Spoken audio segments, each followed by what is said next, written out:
Let me pop an acid quickly. Mm-hmm. That's what I get for having a brownie in the morning. I got a muffin from Dunkin' Donuts this morning.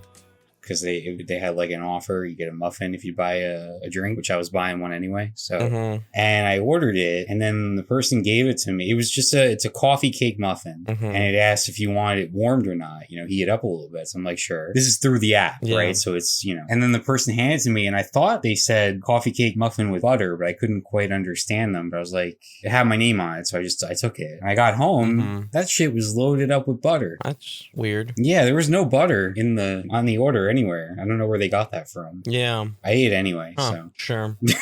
Thrilling. Freeze free. Yeah.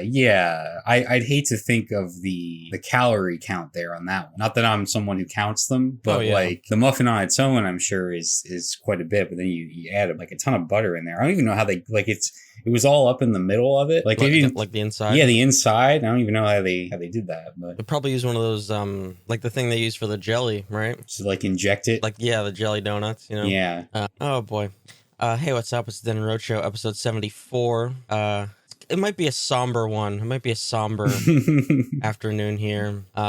Because they all leave me in the end. I'm the only one left. I feel a little bit like Johnny Cash, you know. What's it? It's like Hurt, you know. I got my little empire of dirt here, you know. Am I supposed to feel bad for you? Sure, yeah. I mean, I could pile on the guilt, you know. I could really hammer it home. I was expecting more last night, actually, when I told you about this. Yeah, so in lieu of a regular episode, I've prepared a clip show of some of Ian's greatest moments. Tell everyone you're joking before they turn this off. From the past 70 episodes. Yeah, no, I did not have the time to prepare because this was sprung up on me very suddenly.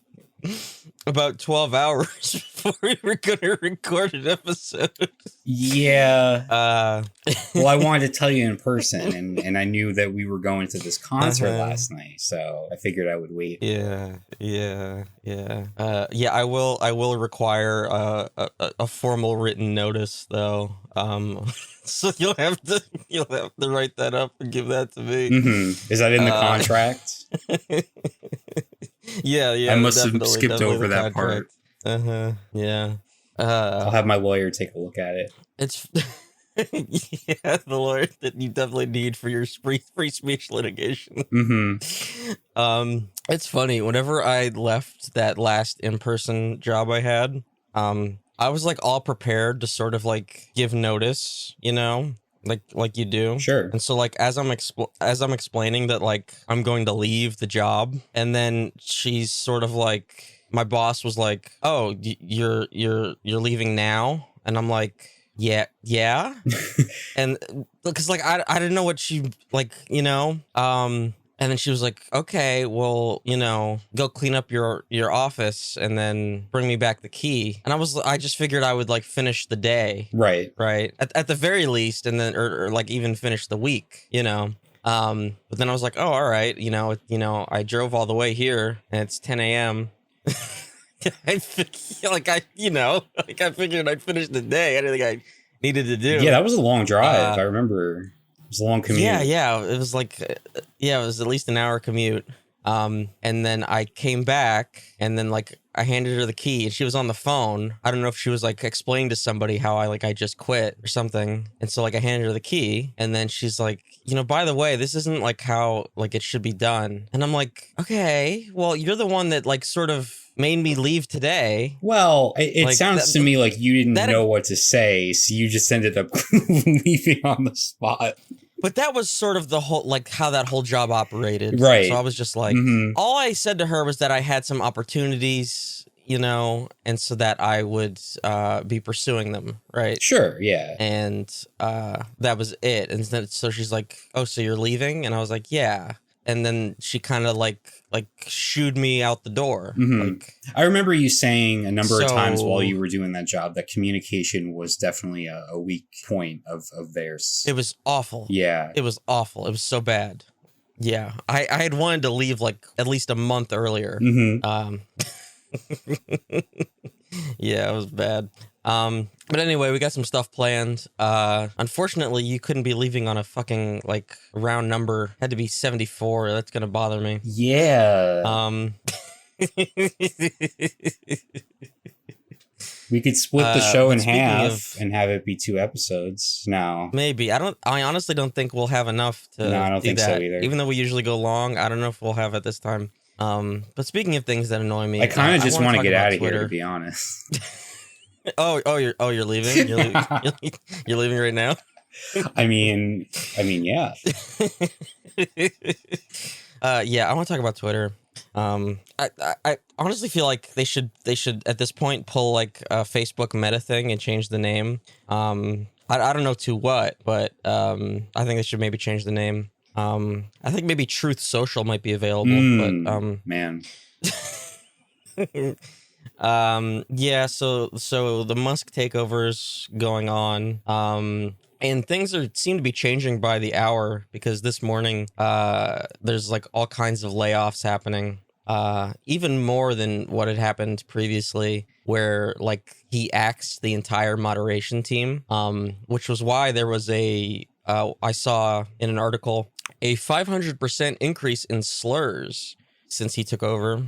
So that's nice and fun. That actually seems a bit low. But I guess so. But I mean, I guess it scales based off of the number, right? You know, like if there was like 10,000 slurs being issued, shit, yeah, you're right. Now there's a 500% increase on that. It's exponential, you know? Yeah. So, but the real reason I wanted to talk about this was because like I knew he had axed the moderation team. And then there was the death of the rapper, the from the Migos group. Takeoff. I don't know how familiar you are. Yeah, Takeoff. I'm personally not familiar with their music or anything, but I saw the story. I saw that it was on Twitter. It was trending. And of course I took a look at the trending tag. And what do I see though is like footage of this guy who was our age, he was like 28, of his dead body, like shot in the head. Like I could see his brain. Oh no. Like, and it's just all over Twitter. And I'm just like, what the fuck is this shit? Like why? You know? Right. Like, because it's the Wild West now. Why? It's a fucking free-for-all. Yeah. Like that's the kind of thing that like any kind of moderation is like, nope, you cannot show a fucking snuff film. You cannot show a dead body of somebody that literally just died, especially a celebrity, right? And not only that, but you didn't even really have to go looking. You just click the trending tag, and there the photos were, right? Yeah, it was video. Oh, yeah. So it was fucking video. Like, and not even taking into account the fucked up, like, why anybody's filming that to begin with. Why anybody's posting that. It's just like, this should not be here. And now it's just being allowed to fucking multiply and proliferate. And there's no stopping it. And this was like at 10 in the morning. Yeah. You know, like this is like the first thing I see in the morning is some dude's head blown off. Like, okay, so this is where we're at. And today he's like, all the leftists have driven the advertisers off of Twitter. That's what Elon's like, saying. Yeah, okay, man, it's like that's definitely what's happening. That's totally what's happening, is that all the advertisers are the leftists have infiltrated all the advertisers, and they're now too woke. They don't want to be associated. They don't want to put Coca-Cola does not want to put one of their ads next to a dead body. They don't want to put it next to the N-word. They don't they don't want to be associated with this shit. That's why they're like, so the article I was reading, which talked about that number, that 500% increase in slurs, said that one of the largest advertising agencies that their accounts include Coca-Cola and like Levi jeans and I think, you know, a couple of car companies and like just like the hugest ad accounts in the world, right? They were telling all of their clients, hey, pull your Twitter ads. Like the situation is not looking good. Let's pause on Twitter ads for now. And so he's trying to spin it as like this like sort of populist sort of thing where like some sort of leftist elites and the check marks are, you know, trying to stick it to everyday people, right, in some way. Just completely detached it's from like, reality, no, like pretty much everything he says. Yeah, it's like you're not the voice of the little guy. It's the same as the Trump shit. It's like you're not the voice of the little guy. You're a fucking billionaire. Mm-hmm. Like, and this is just he's now realizing. Well, I think he knew this beforehand because he tried to already get out of the deal before he was forced to by the contract he signed to close out the Twitter deal, that it was such a fucking bad investment. And now everything, like he's trying to reckon with that. And that's why he's cutting costs by firing everybody and their mother. And he's trying to do this stupid pay for check marks thing. He's bargaining with Stephen King publicly. It's so fucking hilarious. Mm-hmm. Oh, is $20 too much? Well, would you pay $8? Well, to be fair, though, I feel like that was calculated because that's just like business 101 where you start with a high price and then the real price that you bring out later looks better by comparison, right? Yeah, it's like it's hard to know whether the original like leak of the $20 for the checkmark thing was like a real leak or like a controlled leak, right? You know, right? I would imagine it's the latter, but then again. Yeah, maybe I'm overestimating. Yeah, who the fuck knows? Because the dude just like tweets everything anyway. Exactly. Right. He just tweets it out.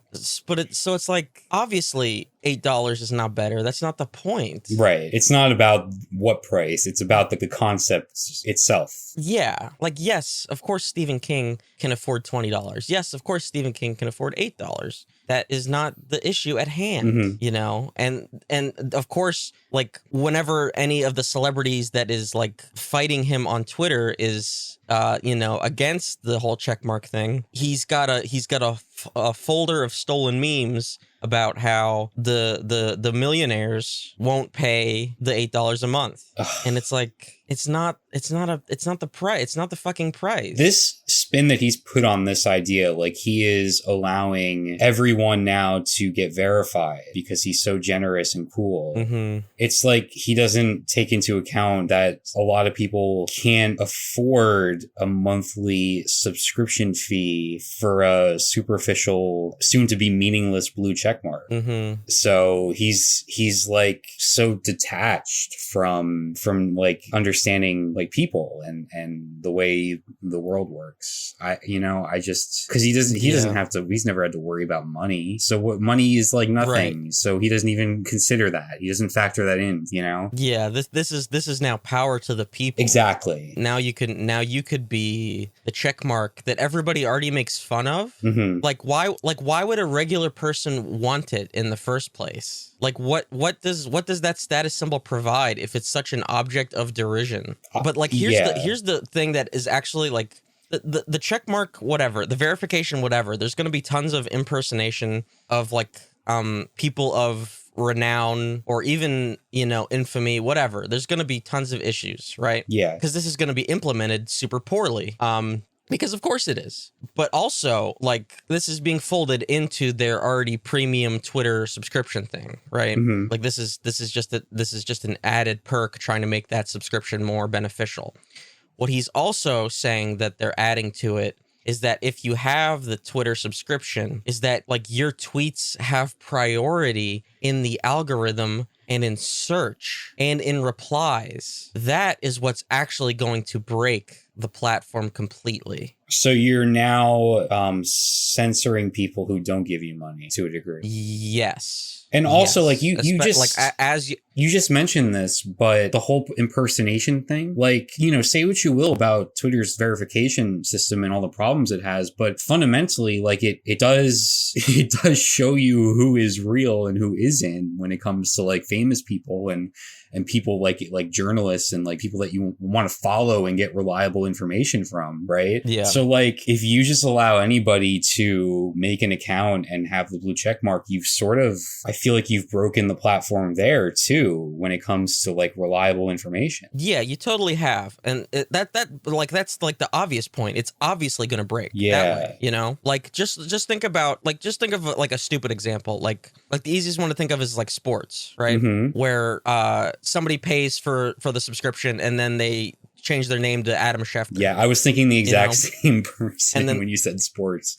Yeah, and then they start tweeting out ridiculous like trades and, you know, sports news, you know, just like stupid shit like that. But then, you know, you obviously think of grander repercussions where somebody is now pretending to be Joe Biden, right? You know, just like shit like that happening all over the fucking place. But like this, but then like the priority system is like, okay, well, you say that you're like, you know, you're trying to make the platform of free speech, but then now you're actually tilting the algorithm and even conversation in favor of who's paying and who isn't. Yep. It's like, oh, okay. Like the mask is completely off at that point. It is, and it has been for a while because he actively blocks people who talk shit about him. Of course he does. So yeah, the whole free speech argument was never real. Yeah, but it's like that sort of thing will completely break it'll just be completely unusable. Yeah, for anybody that isn't paying for it. And like, just think of like the creepy harassment goons that will be paying like Musk bucks and will like their tweets will be inescapable just because they have the Disney Fast Pass. Yeah, you know,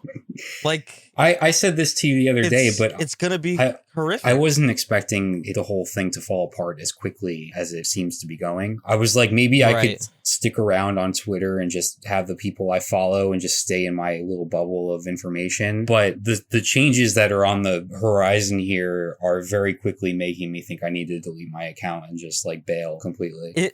I noticed it not immediately, but it was like a couple days where there was no actual changes to the platform itself. But like he had whipped up all of his followers and everybody that was sort of agreeing with him into a frenzy of where they thought things had suddenly changed, like where he just like flipped a switch, and like anybody that believed that they were shadow banned or that the crazy leftist Twitter CEO, which was apparently a thing that they believed in. Oh my God, really? Was now fired, and people thought that guy was okay. This is how Jesus. Yeah. This is how diluted. Yeah. Like now a switch was flipped, and now they're no longer shadow banned, and now they can say whatever they want. And now this is like the inmates are running the asylum, and now, you know, they have run of the shop. They can say whatever they want, and everything was just so much more aggressive. And and honestly, I noticed an uptick in like, you know, like egg accounts, like people that didn't have profile pictures. And I'm not going to say that they were bots. They could have just been, you know, like just like awful people with anonymous accounts, right? Yeah. But just like sort of running amok, you know? And that was just like a couple days after. And then he fired the moderation team. Yeah. It's like, okay, all right. You know, it's like, it's just been like a snowball effect, and it's been like, what, a week? Right. Yeah. If that. Yeah. The disintegration here has really just been something. I think it's worth mentioning too, how in cases like this, when there is something out of control here and there's no moderation, the people that are affected the most are those in marginalized communities, right? Because completely, because that's where the hate speech is going. That's where all the awful stuff is being directed towards. Like, if you maybe had like a safe space or community within Twitter before, like maybe like a little sub community, you know, place where you can interact with other people, I feel like that is at risk here, because that's just always how it goes, right? If you give people the room to be hateful, they'll run away with it. They'll do it. Yeah, like it's unfortunately an old Louis C.K. bit, but it's like I'm a white guy, like you can't hurt my feelings, you know? It's like, you know, like a 500% uptick in slurs is like, that doesn't that's not, you know, it's something that's going to affect me. Exactly. Right? Yeah. So like but this is the goal. Like these, like I'm talking about like these like aggressive accounts that I'm encountering, like this is what they want. They're like, yeah, there are no safe spaces. Like this is our turf now. You know, like this is the kind of shit that they're saying. This is what they want. It's like, okay. it's like me as a person, right? I don't need a safe space. You know, I don't need, you know, any kind of, like, I don't want to say anything that's sort of, what would it be? Like, what's the word? I don't know. I don't know. I don't want to say anything that's like, condescending. But like, I don't need like sort of like a protective bubble around me, right? You know, because like, I don't fit into any kind of like. That's the privilege, right? That's what society is caters to. Exactly.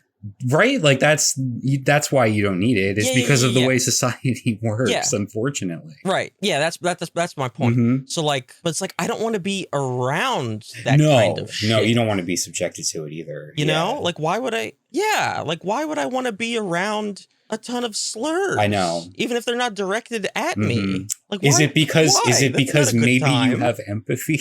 And even if something isn't directed at you, maybe it still affects you because you consider the feelings of other people, which is, I feel like, becoming increasingly rare on these platforms and in society in general. So that it could be a very big part of it, maybe.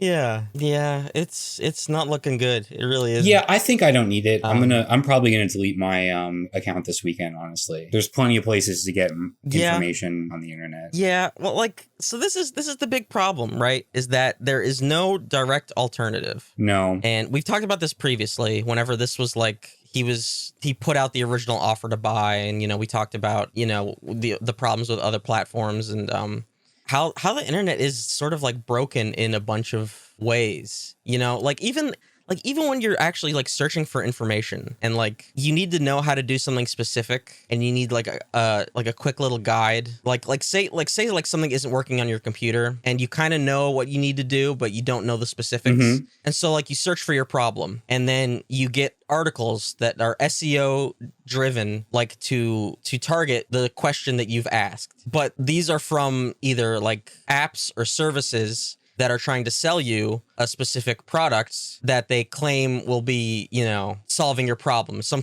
piece of software or whatever, like how to solve that Windows error or whatever the fuck it is, rather than telling you the steps that you can take to troubleshoot that thing. Yeah, like SEO I run into this has sort of turned like Google and search engines from a resource to find information to like almost like an advertising platform. Oh yeah, completely. Like even the other ones like DuckDuckGo, it like still runs into the same problem where the SEO in sites is like so baked in that this is still what you run into.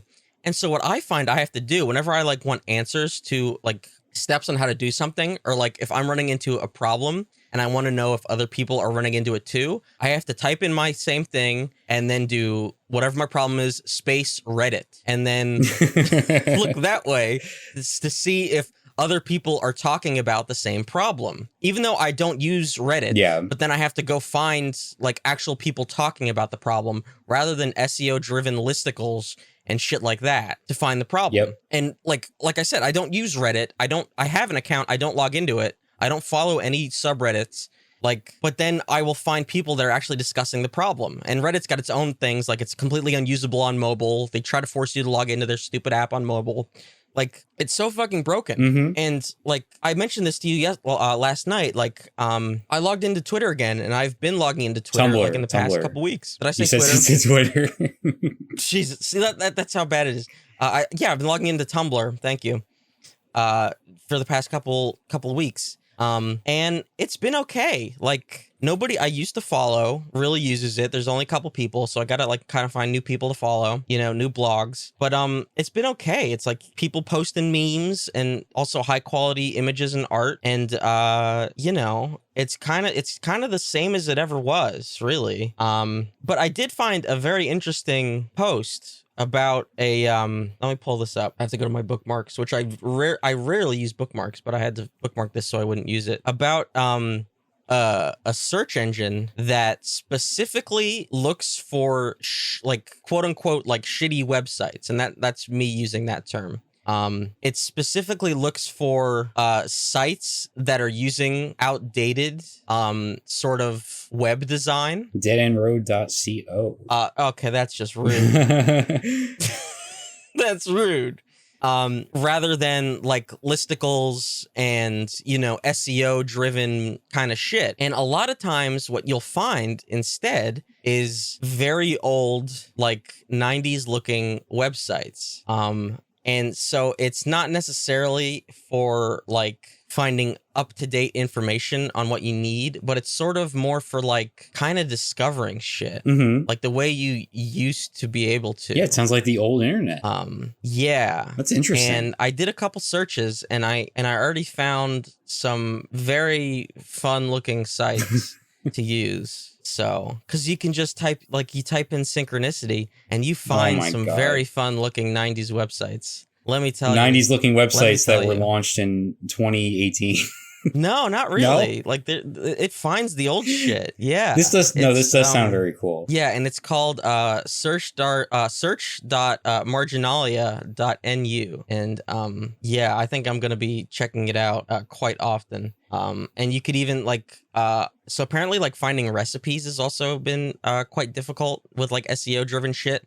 So they have like a specific search engine for recipes and crafts if you're specifically looking for those. And also academia and like forums, because those have also been like sort of like fucked by SEO. Like now you can only find like the fandom wikia sites, right? You know? Yeah, and obviously like Reddits and shit like that.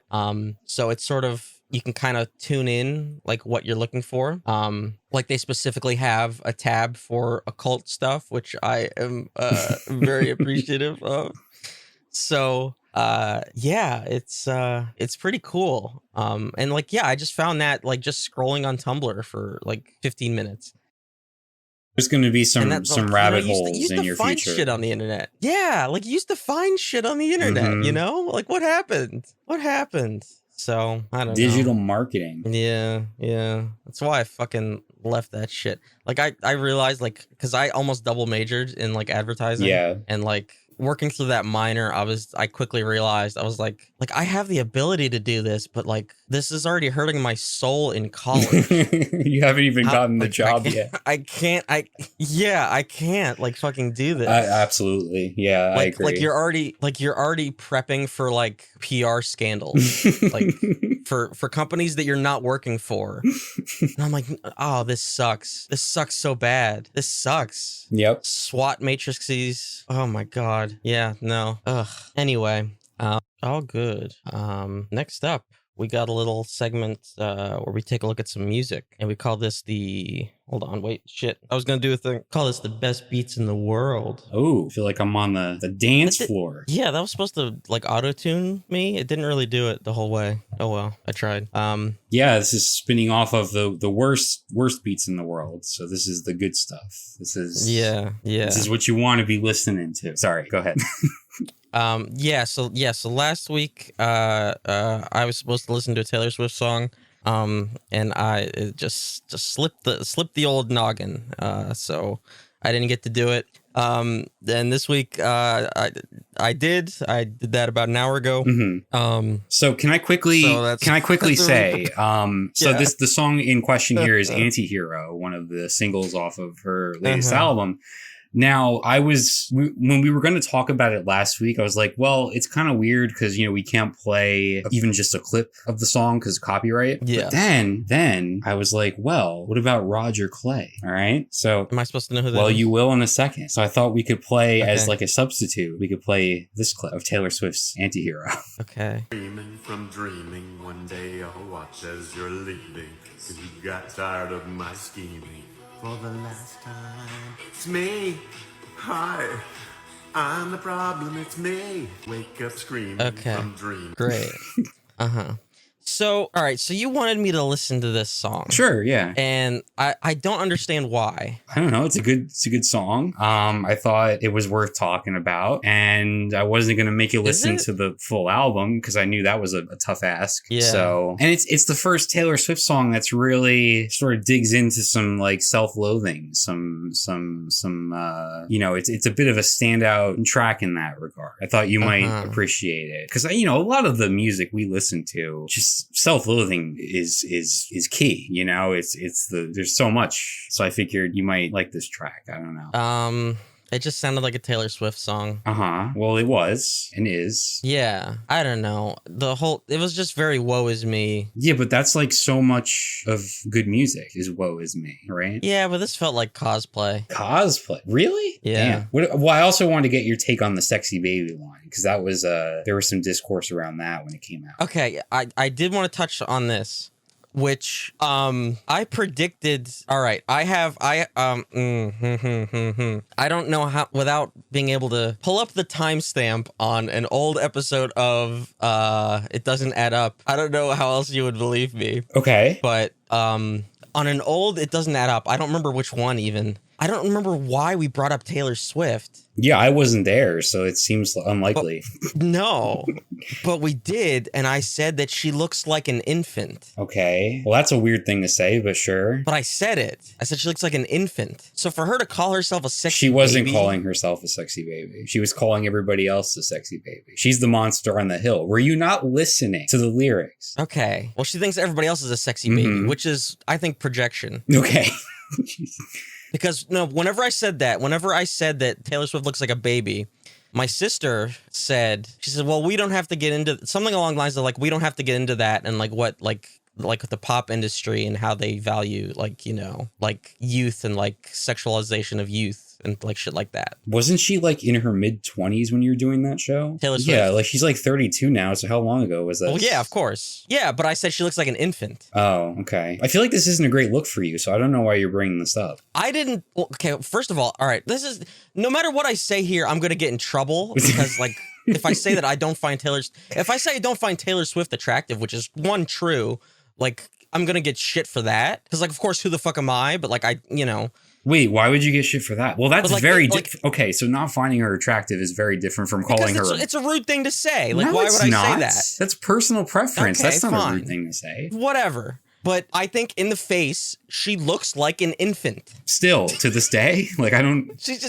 just a lanky infant. Okay, well that is rude. And also weird, like just kind of like untrue. Just I don't see it at all. But okay, fine. This is not already going in a direction I was not anticipating. All right. So you're the Taylor Swift. You're the Taylor Swift expert. So like you know the eras, the Swift eras, pretty right? much. That's her whole thing. You know, she's got a legacy. Well, to be fair, right? the eras is like deal. a pop thing in general. Like it's not just specific to her. The Swift eras, the iconography. Again, not specific just to her, but sure. You're gonna keep going here. All right, never mind.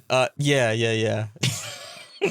Anyway, so like, what was the era in 2015 Taylor Swift? I think 1989. Okay, that was like So she looked even more like an infant. Okay, do with this information what you will. Nothing. I don't think I'll do anything with it. It just doesn't make sense. Okay, fine. In the same way that the little boy Spider-Man looks like a pumpkin, Taylor Swift looks like an infant. I don't know who the little boy Spider-Man is.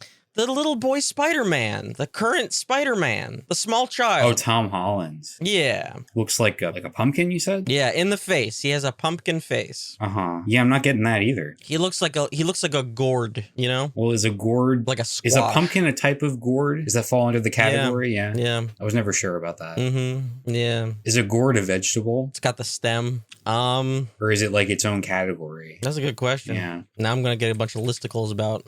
All right, Wikipedia. I think it's a fruit, I guess. Oh, deceiving, like the tomato. Because it's yeah. I think it's because of the seeds. Oh, I see. Well, it's all made up. Gourds include fruits of some flowering plants. Oh yeah, of course. Take it up with God. But yeah, anyway. I did have some point. I had some points I wanted to talk about with this song, but that was like a week ago, and I've sort of forgotten them at this point. Okay. I don't know. The sexy baby line's very good, I think. Is it? Yeah, I think the imagery in that whole thing is great. The whole like slowly lurching to your favorite city thing, the line, it just captures this idea of like what rough beast slouches towards Bethlehem. Okay. Who's that? That's oh my god. The The Second Coming. It's Yates. For God's sake. Are you saying, for God's sake, like because I don't know that, or that you had to Google it? No, that you don't know it. Oh, well, I'm not up on my poetry. But no, I was saying that line really captures, that whole like sequence really captures the whole feeling of like someone being so inconceivably popular to the point where she's almost like can't be like a functioning person in society, like can't really like go anywhere and like hang out with people in like a normal way, and like relationships are always like, there's always that like context, right? I get it. The song is Private Jet Apologia. I get it. Actually, there is a line on one of her other songs that people were making fun of a little bit, where it's like, she's like, my flight was terrible, thanks for asking. Yeah, I'm sure. Yeah. I'm over the private jet thing. I really don't give a shit. There wasn't enough white wine on the flight. Yeah. But God. yeah, I don't know where I was going with this whole thing. You've sort of like thrown me off even more than usual with the whole infant thing. She looks like an infant in the face. I don't know. I feel like that says more about you than anything else. I don't think it does. It's an observation. Right, but the way that you see the world. I don't know. It'd be weird if I was like, all right, if I was like a huge Taylor Swift fan and I said that like that she looked like an infant, then there might be some concern. Okay, fair. But yeah, I feel like I've changed my mind on Jack Antonoff as a producer. He produces like everybody in like the pop realm now, or at least like the sort of like indie adjacent. And I'm not calling Taylor Swift indie adjacent, but like he does a lot of artists that are like pop, but also like sort of in the indie space. And like, so he produced this latest Taylor Swift album. He's done stuff for Clairo, for Lorde, for Lana Del Rey, for just all sorts of people. And yeah, I think I'm a fan, because I remember on this podcast I'd said when like the Clairo album came out that I wasn't as into it as her previous one, but in the like year plus that it's been out, it's one of those albums that grows on you. Yeah. So now I think I actually even like it more than her first one. This is interesting because now there's like backlash against him and his production. Yeah, well there has been for a while because he's doing everything. Yeah, but now it's like reached a fever has pitch. It? Yeah. Oh, that's funny, because I'm actually going in the other direction now, where I'm starting to appreciate it. Because like there is the argument where he will sort of work with an artist, and I guess some of his influence might take over more than you would want, and sort of take away from what makes that artist unique. But I honestly don't know if that's even true. Because like he produced Melodrama, the 2017 Lorde album, which is one of the most distinct sounding and honestly best pop albums from like the past decade. And I actually didn't know that he produced this new Taylor Swift album until I read about it after I heard it. So I feel like that argument is almost taking away from the artists themselves, and maybe putting a little bit too much of the credit to Antonoff. Like I don't think he's taking away from the artist. And if I said that in the past, I take it back now. There's something to be said too. Like he must be doing something right, because everybody wants to work with, I mean, you've heard so many horror stories, especially with bigger artists and like you've heard so many horror stories with bad producers in the industry over the years. So for someone to be so highly regarded and is working with all these like big names, there's something to be said for that, right? He produced the 1975's new one as well, which I've been enjoying. And that was like, he came in after another producer like failed to like collaborate with them. Like they were like really struggling from what I've heard in the studio, and they couldn't really agree on a direction. So I don't know, but I think Antihero's really, really good. It's one of those songs where if you look at Taylor's like discography, if you look at her body of work, it's the eras, you could say. It's like I don't know, it sounds like a Taylor Swift song, but it also sounds like a response in some ways to some of her earlier work, or to some of like the way that she's viewed and like the discourse and everything, right? Then maybe I'm just missing that, you know, because without it, it just sounds like a Taylor Swift song. Yeah. Well, it's funny, right? Because this song is it's introspective and it's not about any relationships with, well, it is and it isn't, but it's not like about like, because you know how she's written so many songs about her relationships, right? And so people used to make that joke of like, you know, you have all these like, you sing about these failed relationships, and maybe you're the problem, right? And here she has the chorus of the song where she's like, I'm the problem. She literally says it. And even though the song is, it's more I'm the problem as in like, it's not about any specific like relationship. It's more of like an introspective thing, but it just feels like it feels self-aware, right? Like a lot of her music is self-aware. Yeah. So I don't know. I think it's time for a little palate cleanser. Yeah. I was concerned about this when I saw, we'll see how this goes. I don't know what to expect here. This came up on my YouTube recommended. It's from a VTuber named Lord Athelstan. The song is called Boof Pack Original. I think you should just take a listen. Hopefully this is not too loud. Okay. Hello. Nah, sorry, I can't hang out tonight. I'm chilling with the boys. Nah, there's not gonna be any other girls. Just me and the boys. I'm off a booth pack, smoking beanies tonight. I'm off a big sack, smoking big dick tonight. I'm off a booth pack, pounding beef on his back. She want a big nut, big slut, well I'm all of that. I'm off a booth pack, smoking beanies tonight. I'm off a big sack, smoking big dick tonight. I'm off a booth pack, pounding beef on his back. She want a big nut, big slut, well I'm all of that. Like a pond, like a pussy, like an ocean, like a beach. Wrap his tongue while my nuts dirty, dancing in my cheek. Make him hard, crystal shard while he's looking at my meat. Grab his dong with some tongs, cause my baby gotta eat. I'm off a booth pack, I'm smoking beanies tonight. I got a big sack, making boys come all night. I bought a big rack, pounding beef on his back. She want a big nut, big slut, well I'm all in that. I'm off a booth pack, booth pack, booth pack. Big penis, booth pack, booth pack. Big nuts and big penis, booth pack, booth pack. I want it all, baby, booth pack, booth pack. Venus tonight. Babe, where are you? Tonight. I'm still with the boys.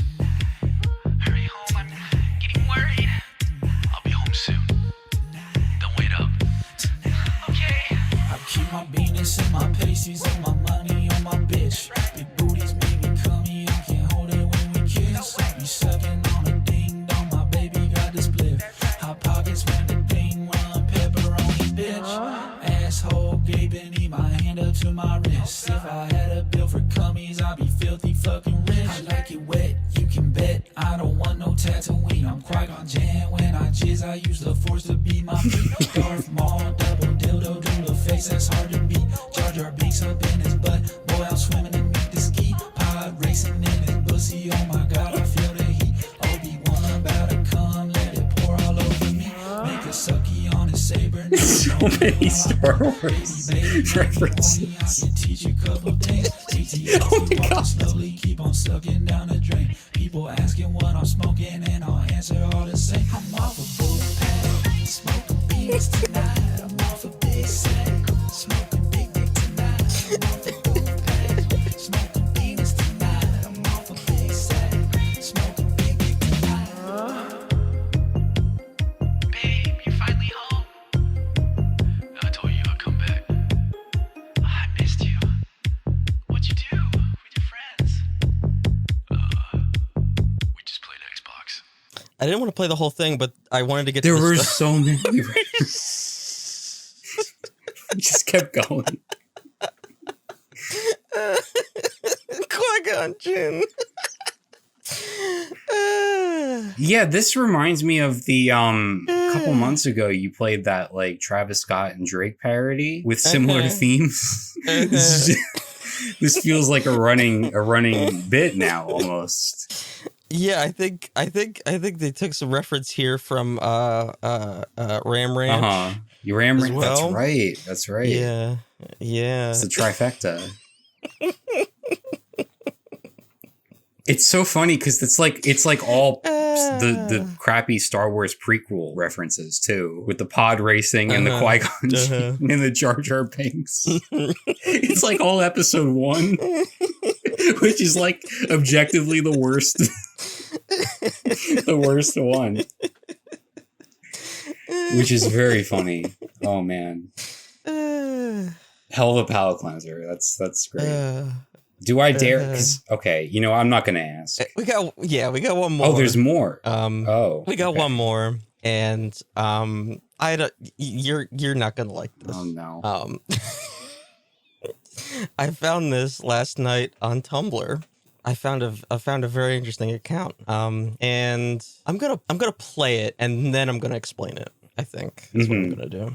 I don't know how far I'm gonna get. County, who in 1964 had the place to elect a 24-year-old as the youngest member of the General Assembly, and then the people of Crawford, Mercer, and Eastern Erie counties, who in 1970 elected me to the state senate, thanks to the voters of Pennsylvania who elected me Fraser in 1980, and in 1984 saw through the sham of the CT allegations and re-elected me by a margin of 310,000 votes. All had participated successfully in 8 primary elections, 8 general elections, and 1 election for delegates to the Republican National Convention, which was my personal bicentennial project. And I'm on the last page now, and I don't have enough to pass out to do all this here, and you can make copies for the people. There's a few extra copies here right now. I thank the good Lord for giving me 47 years of exciting challenges, stimulating experiences, many happy occasions, and most of all, the finest wife and children any man could ever desire. Now my life has changed for no apparent reason. People who call and write are exasperated and feel helpless. They know I'm innocent and want to help. But in this nation, the world's greatest democracy, there's nothing they can do to prevent me from being punished for a crime they know I did not commit. Okay. It goes on for another 2 minutes. Do you have any fucking idea what this is? It's a political speech of some sort. I don't recognize it though. Maybe a resignation. I don't know. So it is Limp Bizkit's Rollin' in MIDI. Right. Okay. with R. Bud Dwyer's resignation / suicide speech over top of it. It ends right before he shoots himself on live TV. And this is why. And this is why I'm leaving the show, ladies and gentlemen. This is it right here.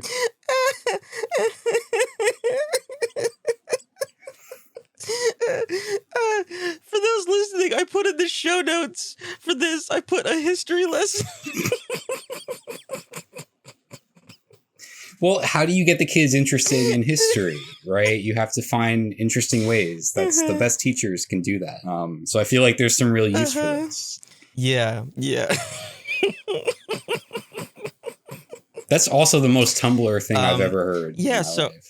So I found an account on Tumblr that is an R. Bud Dwyer meme account. I thought you were going to say like a meme account that does this sort of like political mashups, but it's more specific than that. It's quite specific. Yeah. And so you might remember Bud Dwyer as the cover of CKY's Volume 1. Yes. I guess I never put 2 and 2 together, but yeah. Mm-hmm.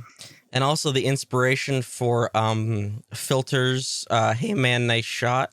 You know that one? Mm-hmm. That's why I say Hey Man, Nice Shot. Okay, sure. You know what? I'm going to risk it.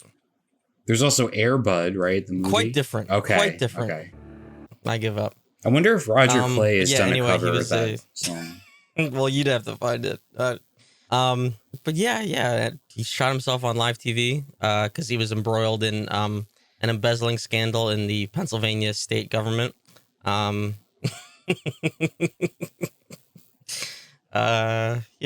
you can watch it on YouTube. It's or probably on Twitter if you want. Very out there. You know, they're really into that sort of thing now. Yeah. At least on YouTube, you have to like click through all kinds of warnings to be like, hey, this is like deeply insensitive. It's like a historical thing. It was like a Well, it was like a historical sort of thing. I had to watch it in a media. What fucking class was that? Oh, I guess it was like a media ethics class. Oh, yeah. I'm sure I've mentioned this before, but I took media ethics in the spring of 2016, which I imagine that course looked a lot different in the following semesters. Yeah, it was like a pre-apocalyptic moment. Yeah, I took media law like the fall of 2016, like as the election was coming up. Oh my goodness. That dude, Roger Clay, has 3 million followers on TikTok for doing nothing but what we heard a little while ago. Just different covers of songs. And he became like a meme too, of course. So I'm sure that added well, to look it. at Chocolate Rain guy, Tay Zonde. Yeah, but at least there was something a little unique. Yeah, but you know what he's up to now? No, I don't. He's a streamer. Hold on. I say this to my brother like once a week. I'm gonna fart. Don't tell anybody. Oh God, that's terrible. I hope the microphone didn't pick that up.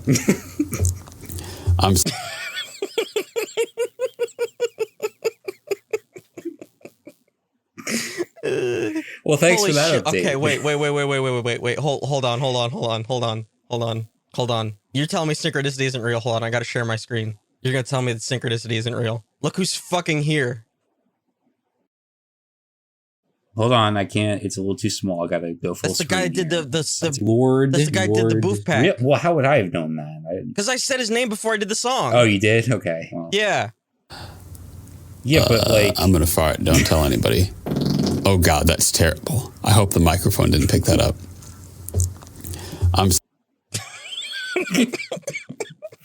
That sounds like some serious chocolate rain. Yeah. Says one of the comments. Fart timestamp. Oh God, that's terrible. It's a 9-second video. Why would you need a timestamp? Okay. All right. The timestamp of three seconds into a 9-second video. That's amazing. That's really good comedy. All right. That's it for the best beats of the world. Well, you really poured some chocolate rain all over this segment today. It's the last time we'll ever do it. I can't understand. Bad watch! Bad watch! Bad watch! Oh, look! You think the people don't mind? There's only one way to stop a bad watch! Yeah, so if you recall, about a month or so ago, we talked about this guy who his entire thing on TikTok was how he's like has a relationship with a doll, like a life-size doll. So I haven't gotten. That was during one of our. That's right. One of our live shows. Just the video component. So there's a bit of an update, some stuff happening with that guy. Something I did not foresee. And I don't get his videos on my For You page anymore. And I never followed him. But I do get like secondhand videos of people talking about his stuff. So I wanted to just show you this TikTok. This is from Yanka the Yankee, who's doing some important reporting here on the doll drama. Okay. I don't know what side of TikTok you're on, but it's not better than mine. I'm on the side of TikTok where an old man got a mannequin pregnant. Well, to tell you the truth, my real live breathing girlfriend that is in the house, like always, she has no problem with me and Emily dating. But she came out to the garage earlier today and she looked at Emily and seen the baby bump that Emily has because Emily's gained a lot of weight over the past couple weeks. That's Emily. And my real life breathing girlfriend looked at me and said, "Is she pregnant?" Before this app, I used to be an academic. I used to study political science, propaganda. I used to have dreams and I don't. Okay. Okay. So there's a lot going on here, right? So we've learned that we've learned a couple of things. We've learned that this relationship seems to be polyamorous, which was news to me because there's a quote real life breathing girlfriend involved here. Which is that's very his words, not mine. It really is. That's why I need to specify his words, not mine. And then on top of that, Emily has the baby bump, which might even be more improbable. Having sex with the doll. Yeah, I remember there being a video where he flat out claimed that he was not having sexual relations with the doll. So I don't know if this is like an immaculate conception type situation that he's now found himself in the middle of. But yeah, the focus here should be on the phrase real life breathing. But he was also acting as if the doll was alive. Yeah, I was going to say, so that's insulting in two ways. It's insulting to the girlfriends, and it's also insulting to the doll because you're implying that the doll is not real. So he's kind of like insulting both of his partners. It's not a good look. Also, I really liked, I used to study political science and have dreams. Didn't we all? Yeah. So I just wanted to provide that update. I don't know if there's anything we could really say about this, but there's some messiness. I imagine like what really happened here was his engagement was starting to wane a little bit, so he had to come up with some scenario to get people engaged again with his content. I don't know. So like, is his end game to like have a mannequin child? Are we sure this isn't a rehearsal?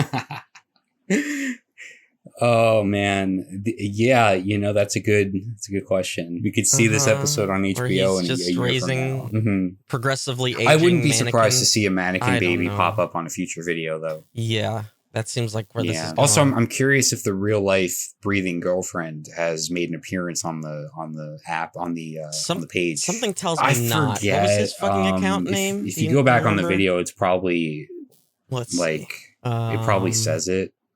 Sean Stinson? Sounds right. Sean Stinson. No, that's Seanston. Was that it for Mad Watch? I did have this. So I've been on, anti-capitalist TikTok for a while now, and I've seen some shit. Like recently, I wish I had saved this one because it kind of speaks to what you were talking about at the top of the show about this woman giving proper notice for leaving her job. Yeah, so she went through all the correct steps, and she gave notice, and then the end result after a long story was that her bosses scheduled this meeting and basically shamed her in front of the entire company for leaving the company. It was a whole thing. It was terrible. But instead, I decided to share this one, which is also very bad. So this comes from Petite Leah on TikTok. Instead of giving us money to maybe pay our bills, they want to give us candy. Hold up, I needed to add something. I'm an EMT and I talk about it a lot. I know you guys are sick of it, but anyway, I'm an EMT and a lot of people think that means that I get paid a livable wage. Wrong, I don't. But I just wanted to add, one time I was coming back and it was a long shift, I just wanted to go home. I was really sick of shift. It was a 12-hour shift. And I was about to leave, and then my coworker stopped me, and they're like, hold up, they're giving out free things. And I was like, okay, what is it this time? Because obviously it's never going to be a bonus. It's never going to be paid time off. Hell, I didn't even get benefits because I was part-time because they couldn't allow for my master's. But anyway, that's aside the point. So I go in and I'm like, what are they going to give us this time? That's not a livable wage. Again, I'm an EMT, work on an ambulance, watch preventable deaths. That's the context. What did they give me instead of a livable wage? This. A rubber duck. A rubber duck. Yeah, I hate capitalism. Yeah. They gave her a rubber duck. Yeah. So does that count as benefits? I mean, if you're like Bert and Ernie, maybe. Yeah. No, but every time I go on this app, I see some sort of awful shit from a company or whatever. Yeah. Yeah, there was really no point to that other than just to share it. But I had this one, which I thought was pretty funny. This was when your hinge date is a film school, went to film school, right? So. Doesn't look pretty nice in the apartment. No, I haven't seen Game of Thrones. And I'm not just saying that to go against the grain of society, but it is pretty unique that I haven't seen it. Right now, I'm just doing key grip work on my friend's short. So. Yeah, I was reading books for a while, but now I'm kind of back into movies because I feel like movies are the new books. Bed frames are not worth the investment, for sure. I just prefer... Yeah, if you want to roll through later, me and the boys are going to get some IPAs. Have you heard of Rolling Thunder Blackbird? IPA? You've heard of A24, right? Yeah, I'm trying to get in with them. Anything with heavy themes of feminism or rights. Number 1, Goodfellas. Number 2, Godfather. You subscribe to Criterion, right? Number 3, Godfather Part 2. My page is just a bunch of stills. You like film stills? What's your favorite film still?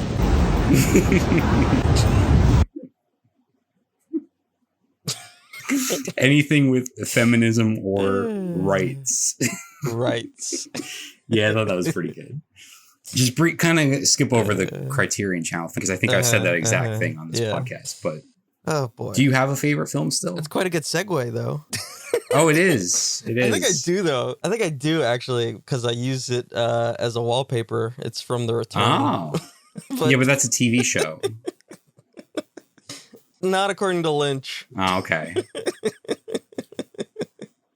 It's a 28-hour-long movie.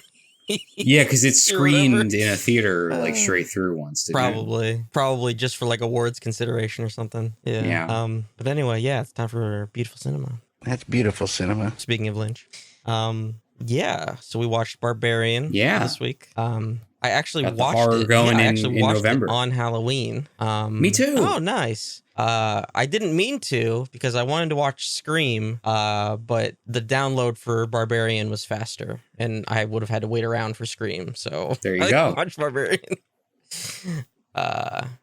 Yeah. So this one, it's directed by Zach Krager, who I was not familiar with before this. Stars Georgina Campbell, Justin Long, like you mentioned last week. I was like, when is he showing up? Because he doesn't show up until like the halfway point.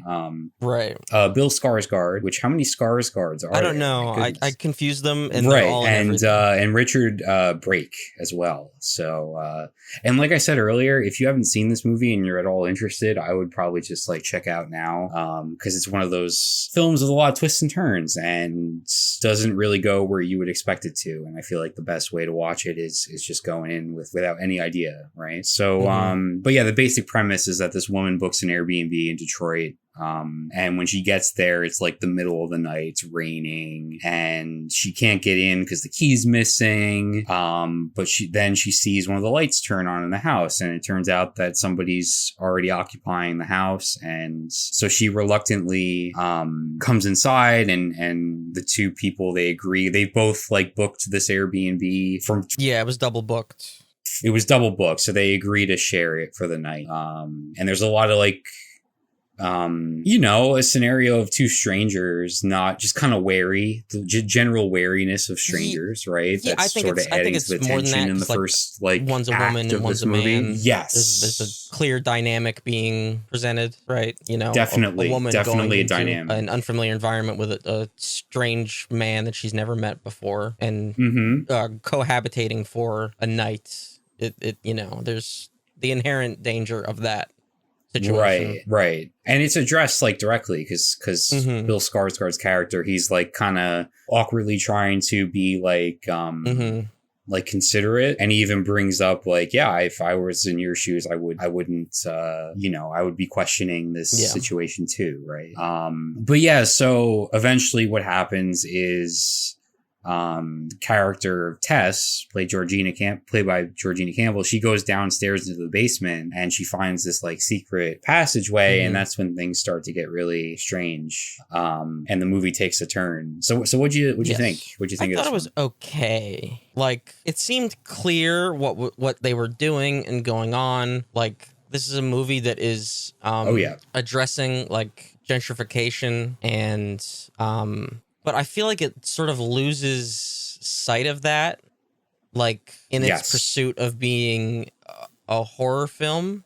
When I felt like it didn't need to stray away from that. Like, it felt like it misplaced some of its like critique. Like, it just sort of lost it along the way in order for it to just kind of be so like with the gentrification movie. So the there's some really nasty shit going down in the basement area of this house, and we learn with a flashback to the like Reagan era that this stuff has been going on since that time, when this part of Detroit was like very like white suburban, like, Pleasantville, Pleasant, very like, much so, like very creepy. It was like just like the creepy white suburban thing that you see like, a lot.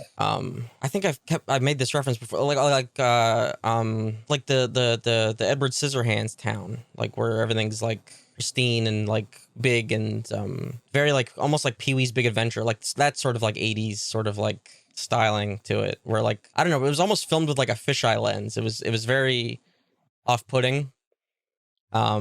Yeah. And no, I'm just saying, and like, there's a moment where like this like pristine lawns and like these perfectly, you know, clean white houses, you know, and everybody drives super slow down the street and everybody's waving to each other. Yep. And then a neighbor is just like, yeah, you know, the neighborhood's going to hell. We got to get out. And it's just like, what the fuck are you talking about? You know, like what are the, you know, and so that like is like just starts the process of like, you know, a changing neighborhood and gentrification and like, like this neighborhood that gets abandoned and it looks like a bomb drop. Yeah, honestly. Yeah, it does. And I thought that was what was like when we see it in the present day. In the present day, yeah, I thought that's what was so clever about this was that in the beginning when you see like this rundown area and everybody's talking about how like it's like a bad part of town and it's dangerous, like even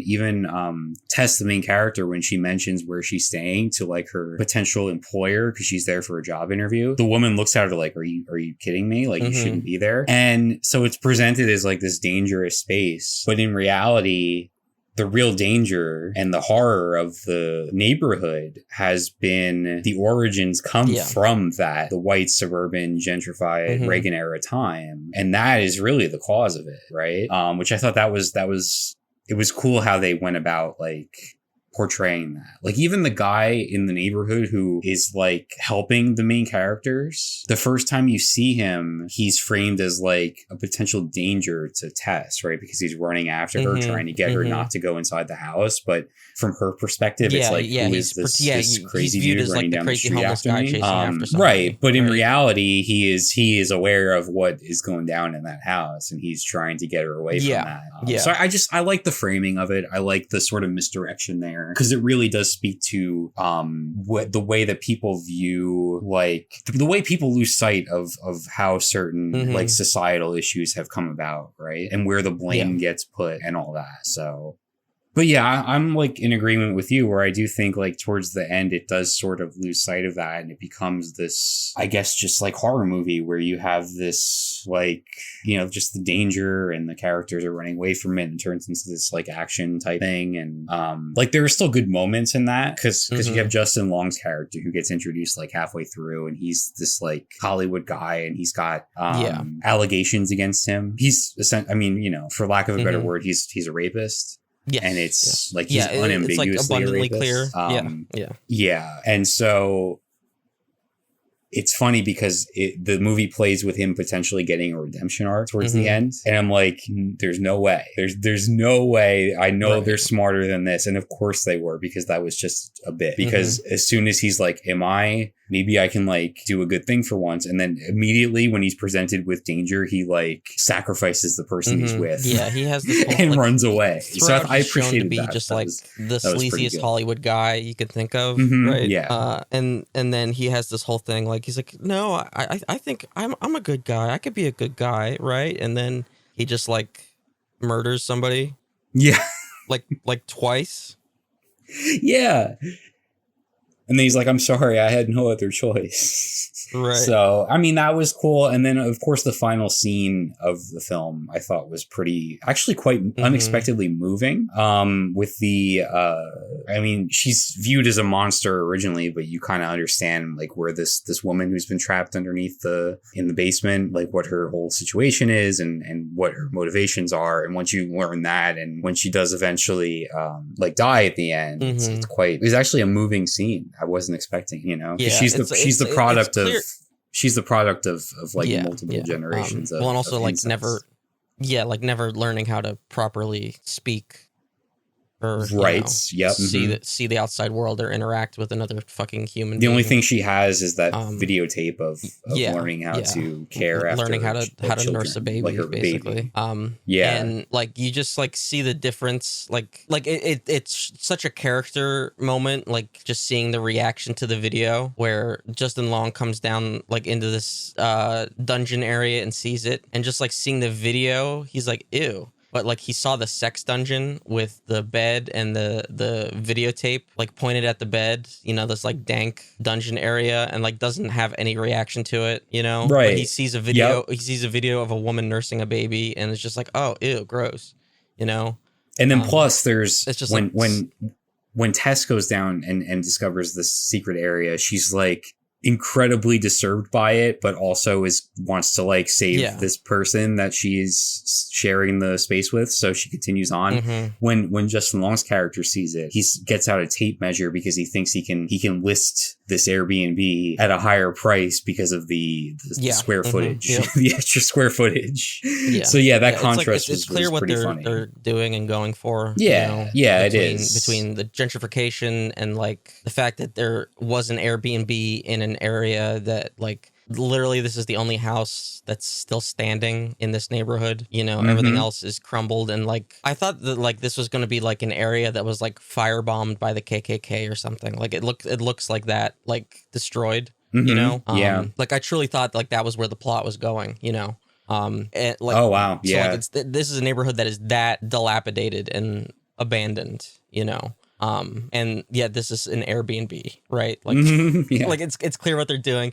And this is combined with Hollywood Me Too, right? And just sort of like for sure the dominance of, you know, white men, and like the title is Barbarian, and it's like it's rape and pillage, right? That's the whole sort of connotation of it, you know. And so it's pretty clear what they're doing. I just feel like they lose that whenever they're like running away from the quote unquote monster, right? Because, I agree. Like, at the end of it, like the monster, you know, for lack of a better term, like is also a victim of the circumstance, and I feel like that was explored the least amount out of everything else. And maybe it's a runtime issue where the movie was already like an hour 40 or whatever it was, and you know they didn't really want to keep, you know, stretch this out kind of thing. But yeah, it just sort of felt like that was the least explored angle. Like you get it, you know, you connect the dots. Like this was a woman who grew up fucking underground, you know, and product of incest, and like this literal decades of kidnapping and sexual abuse, right? And so it's there, but like that angle doesn't fully connect to the rest of the social critique, I don't think. Right. The way everything else sort of is interwoven. Yeah, I don't feel like there is much of a connection between the first act with Tess and then what you get with the Hollywood guy, other than you experience the discovery of this whole secret underground thing through two different like lenses. Like the first one, you're very much like Tess is like very much like an audience stand-in because she has no idea what's going on, and she's also like a likable character, and you know you don't want to see anything bad happen to her, right? But then once the cat's out of the bag and like the monsters reveal, then you get a very different tone when it comes to Justin Long's character discovering the house, and you hate this guy, so you know what he is gonna stumble upon, and you actually at that point want to see him go down there and like discover all that and face the consequences of it potentially, right? So like as a viewer, it's sort of two different ways of looking at the house and the whole situation. But yeah, ultimately it does get a little bit